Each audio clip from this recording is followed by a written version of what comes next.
Welcome to the Arizona Sunset Podcast. Our goal is to seek senior solutions for aging problems. Now your host, Justin Owens.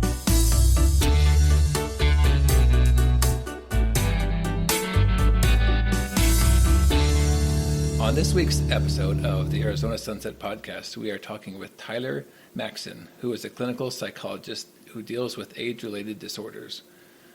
Tyler, you want to give a little bit more about yourself and your practice? Sure, yeah. I work with Atlas Medical Group. I work primarily with doctors, nurses, nurse practitioners in a integrative medicine kind of field. I've been doing mobile health for the last 5 years. Previous to that, I used to do testing in a neuropsych facility, so I would do testing for cognitive disorder like dementia, Alzheimer's, stroke-related cognitive issues, things of that sort.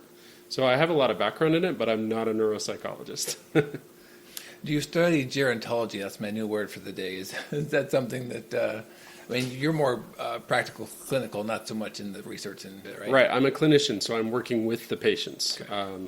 That's my area. My area of interest is working with age-related disorders. So yeah, the gerontology population. That's my field. Those are the people I love to work with. Is there an official cutoff age at such point that you are now part of that group? You know, I don't ever like to put a cutoff age. Because you're going to get it wrong. No matter what you put, you're going to offend somebody. You know what? But I have people who will come up to me in their 60s and say, "Oh, you know, I'm one of your people now," and I'll say, "Actually."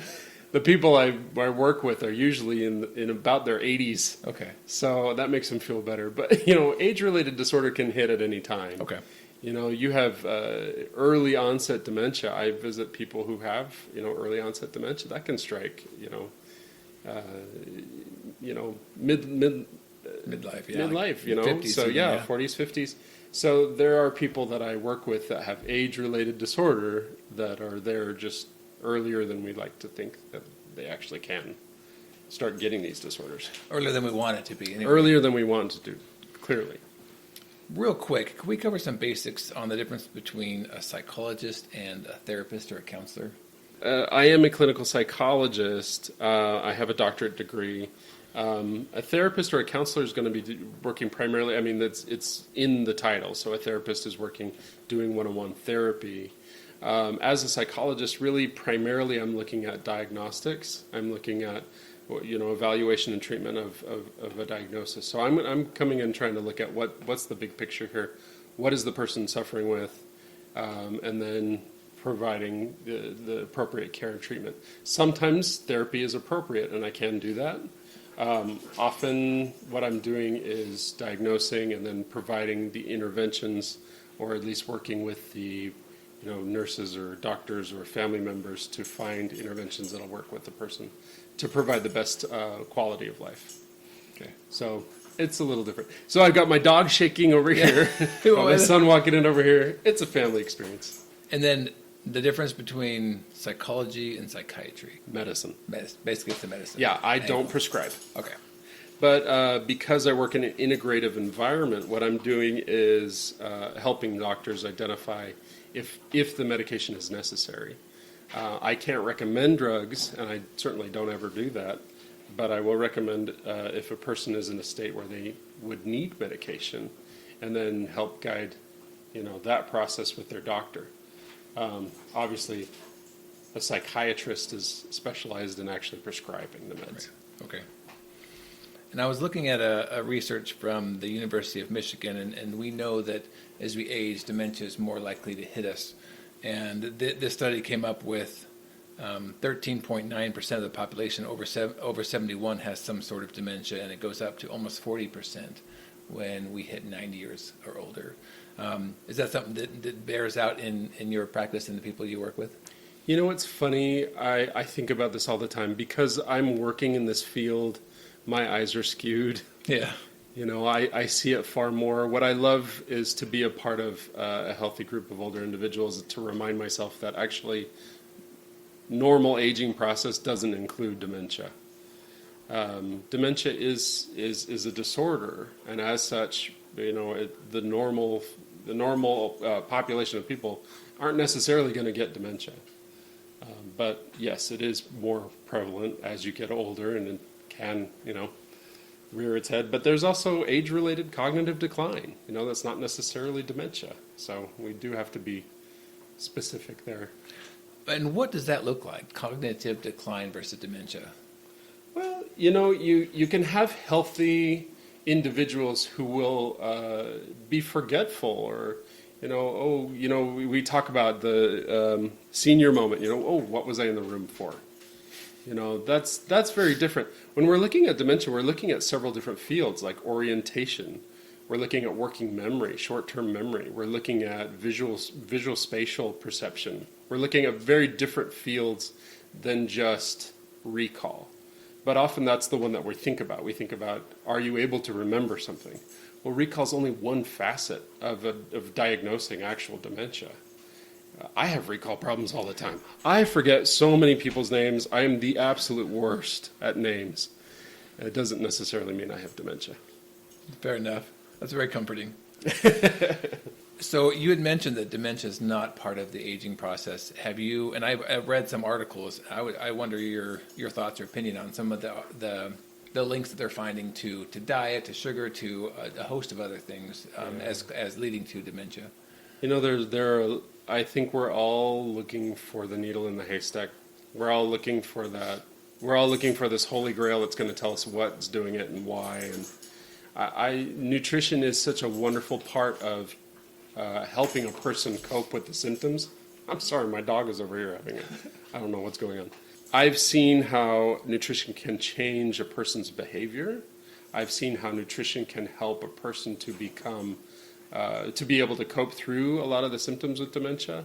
I don't know, I'm hoping we'll get to that place where we can actually say, yeah, these are the things that lead to this type of dementia. But unfortunately, dementia is such a huge umbrella that to say that diet causes it's leaving out way too many of the different diagnoses. But I'm sure that diet definitely plays a part in maybe a couple different forms of dementia. Okay. Diet and exercise, those are the first things that I look at when I come in as a clinician. I mean, that sedentary lifestyle is not good for anyone, let alone someone who has cognitive decline. There's definitely some sort of tie there.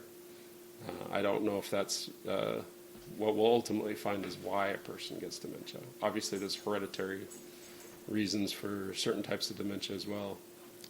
Cognitive decline is something that you mentioned, which is a part of aging, right? Just as we grow old, it's harder to access the various parts and memories and other things. But that doesn't necessarily lead to dementia. They're not related. Not related. In fact, while we're aging, there's actually certain parts of the brain that continue to develop and progress. We talk about neurogenesis, that there's actually certain parts of the brain that continue to reproduce. We think that we only have certain number of brain cells in our head, but actually no, that does actually continue to grow.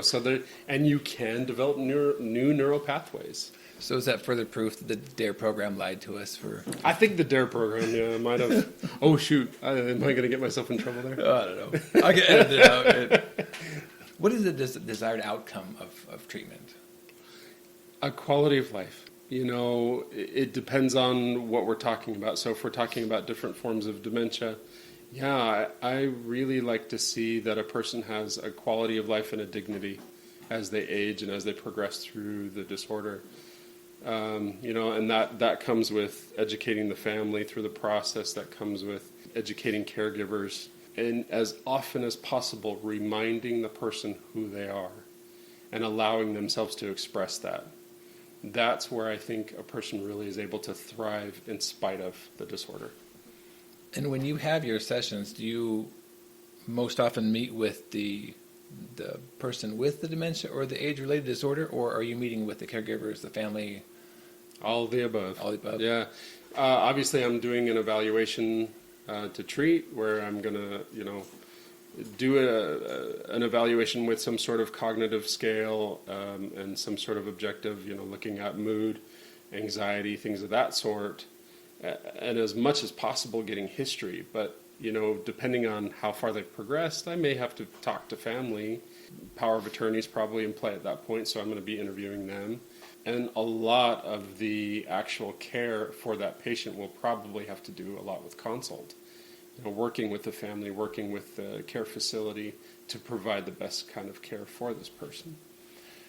You often, I think for me, where it would be, especially when you meet with a family, it would be most beneficial if, say, for instance, a parent, a grandparent, a loved one needs help, and they decide to either have a family member move in with that person or bring them into their home.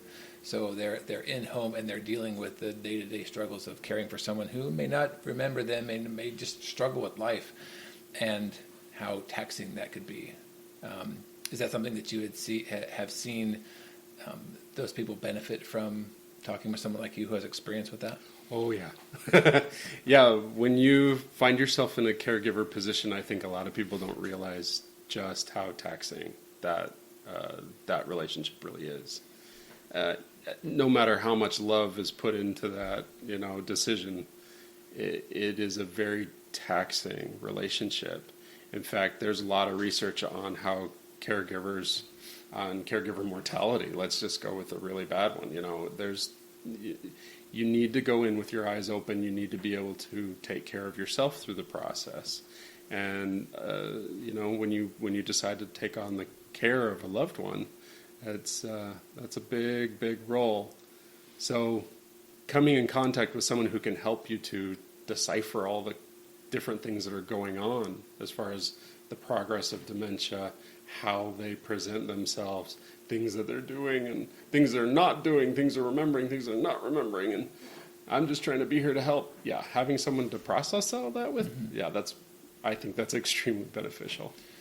It almost makes me think that a family member, caregiver, would struggle more with that role as opposed to someone who worked in the profession, whether at a assisted living home or at a nursing home, because it's their job. They don't have the same type of love, the same type of connection to someone in their past for years, decades generally, than someone who just shows up and does the job that they're assigned to do. I've seen it work. I've seen it work where a loved one's able to do it, and I've seen it where it's just not beneficial. Yeah. And I think it's individual to each family that they have to really take into account what they can do and then what they really feel that they want to do. Those can be two very different things. And do you help families walk through that decision making? Because until you're actually in the trenches with the loved one who needs help, eating and toileting and bathing, like it can be not only physically demanding, but just a lot of unpleasantness that you might not think through until it gets down to it. So currently what I do is I work in facilities where people have already made that decision. Okay. When I used to work in home and work with families who were at home caring for their loved one of the first things I did was talk about, okay, where's the boundary where we're going to say, okay, this person needs to go to memory care or to a group home, or what's the boundary for you? And that way I have a good idea of where they are at, and oftentimes they didn't know. And so we had to talk about the realities of the progression of the disorder. That, again, is why I think it's so important to have someone in your corner who actually knows what's going to happen, or at least what could possibly happen. And then starting a relationship with a group home or a facility is really important as well. There are places where they will have daycares just so that the patient's used to going somewhere else. I think I think the transition happens better for a person when they're introduced to that earlier than later. I think it's better for the patient because they have the time to actually adjust to it, adjust to the caregivers, adjust to the location and everything. And then it benefits the family too if they're able to get through that process. But it is an individual decision. Well, especially if the family members move into the home of the loved one, if they're still in their home, like you said, and they're not having those opportunities to get out. I mean, if the loved one moves to a family member's home, there is some change. They're out of their home that they've been in usually for decades, right? Yeah. And having that opportunity to do the daycare, adult daycare would be good. That's a good suggestion.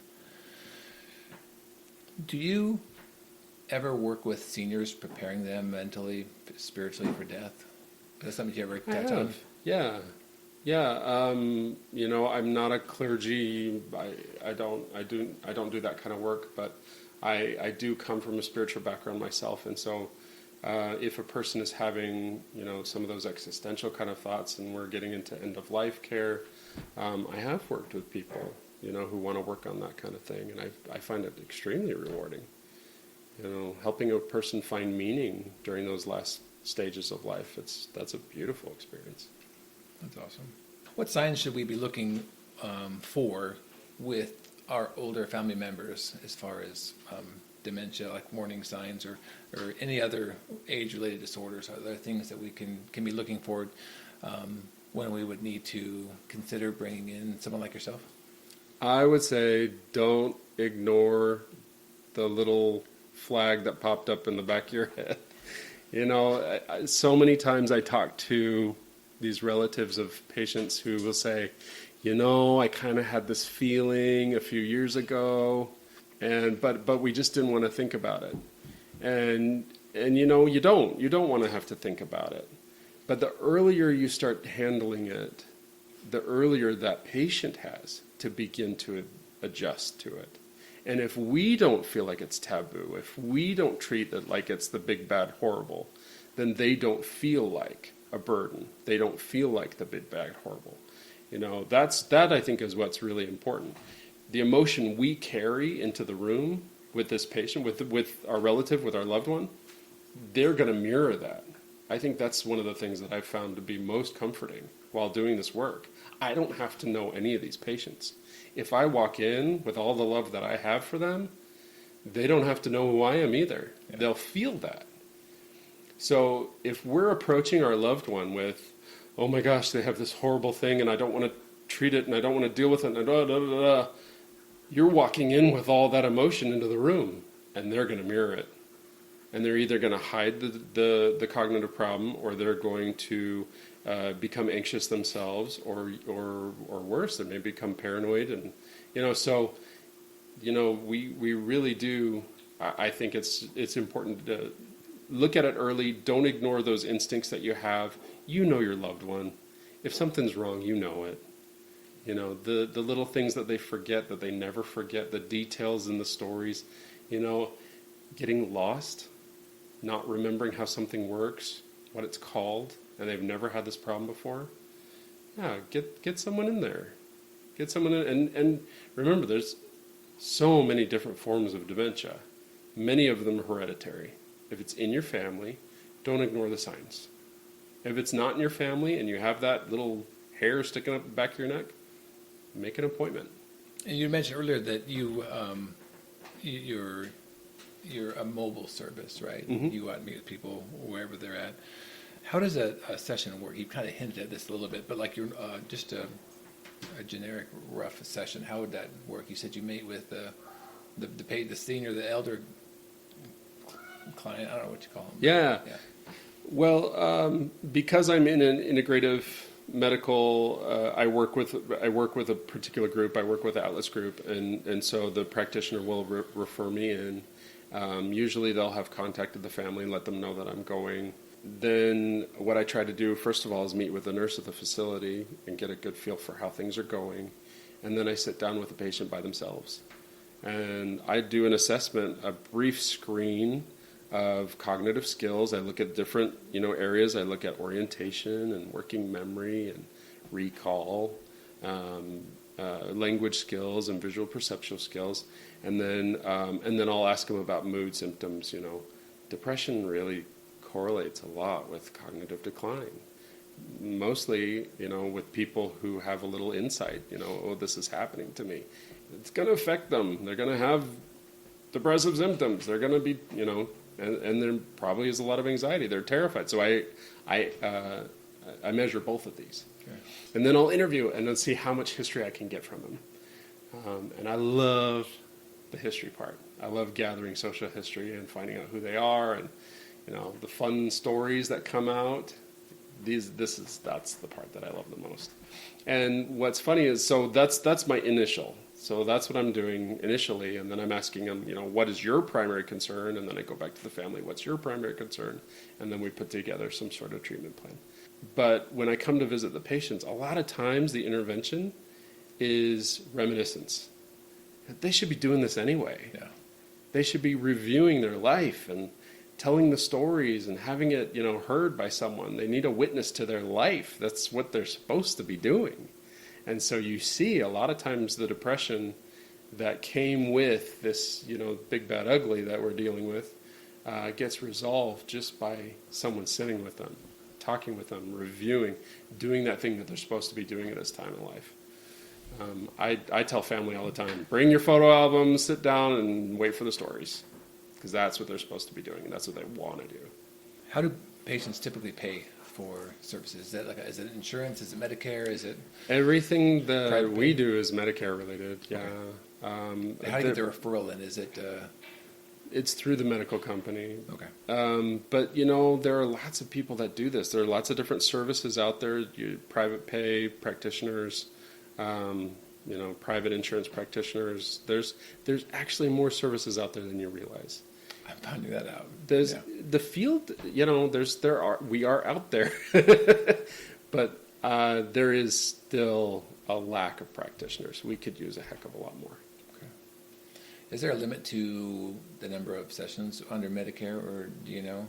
Maybe you don't know the billing side. It's based on need. I mean, again, if we're dealing with someone who has moderate to severe dementia, the relationship is really governed by what the patient can really benefit from. Obviously, we can't pursue a relationship too long that a person just is not going to benefit from. Right. But if they can, Medicare is really a wonderful service to these people.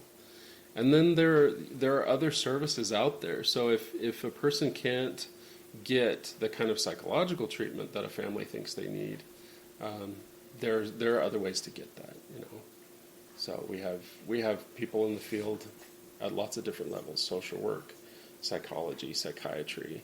Then there's behavioral practitioners. Lots of fun services out there that are voluntary. So if people are having trouble finding a way to pay for it, there are other ways to get there. You just have to have some imagination and a lot of time on your hands with Google. Tyler, how did you end up in this field? Oh my gosh, how did I end up in this field? That's a ride.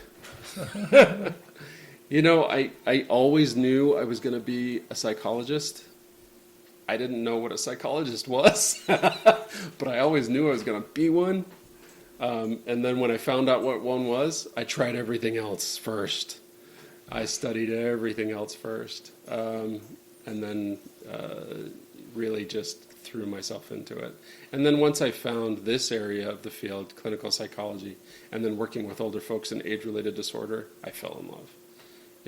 The first time I sat in a room with a patient who was, she had moderate dementia, and she was sitting across from me, and I was doing a battery of tests with her for 8 hours, and I had to keep her engaged the whole time. When I realized, wait, this isn't hard, and I'm still sitting with her, and we're still doing this monotonous, horrible activity, I realized I had something going. Is there anything else that we should know when it comes to mental health and our seniors that we love that we haven't covered yet? We kind of hit a lot of the big ones. I just, I emphasize often with people this idea of reminiscence. I think it's so important that people get to tell their story. They need to remember who they are, and that story reconnects them with that person that they are at their core. That's the most important thing I think anyone can do.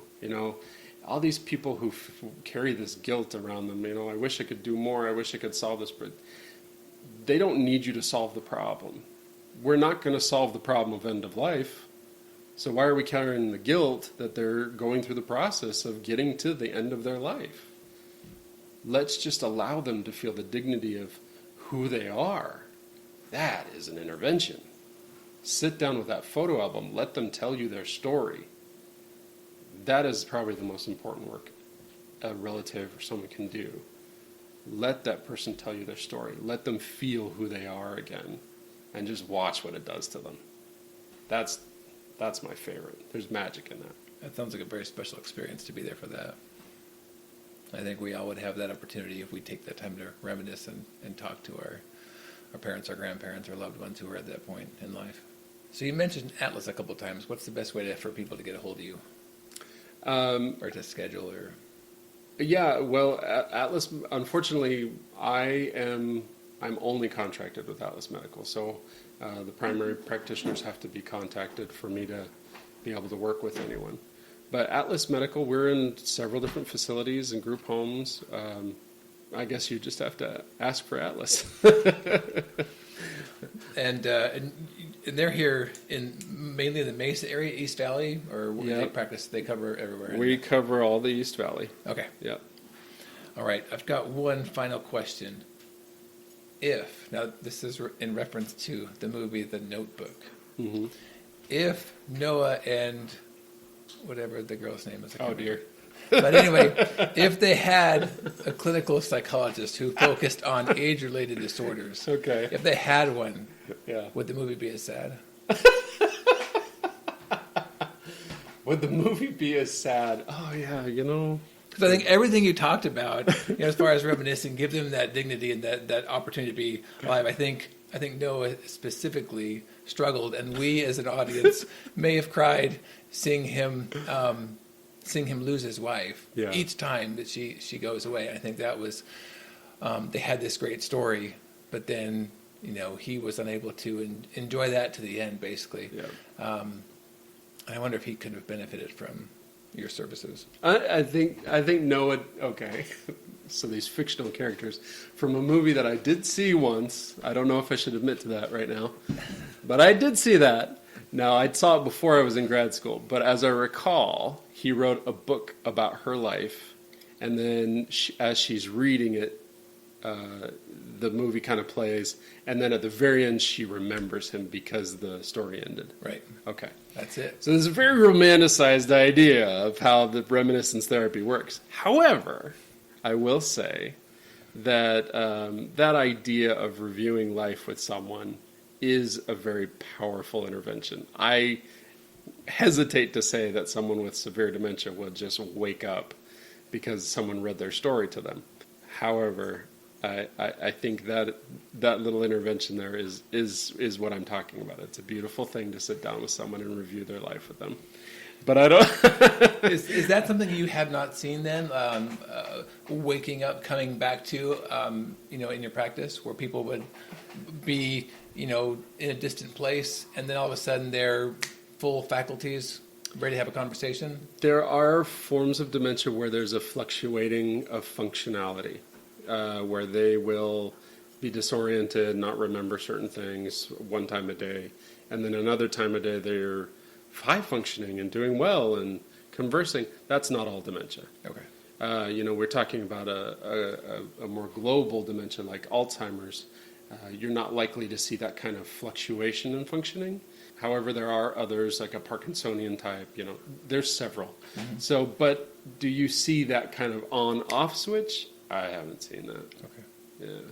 So that's fiction for the most part, or rare at least. It's a beautiful story. It is. You should watch it again. It still makes me cry. I should. Then maybe I can have a more cogent conversation about it. And you could do it during your office hours because it's like research, right? Essentially. Absolutely. I don't know if I'll get CEUs off of that one. It's what we relate to when we think of this stuff. Us normal folks, not the professionals. Tyler, thanks for your time today and sharing all this with us. There were some really powerful moments when I felt you, and the information that you shared I think will have a big impact. So thanks for your time today. Well, I appreciate that. Thank you so much. I appreciate the time.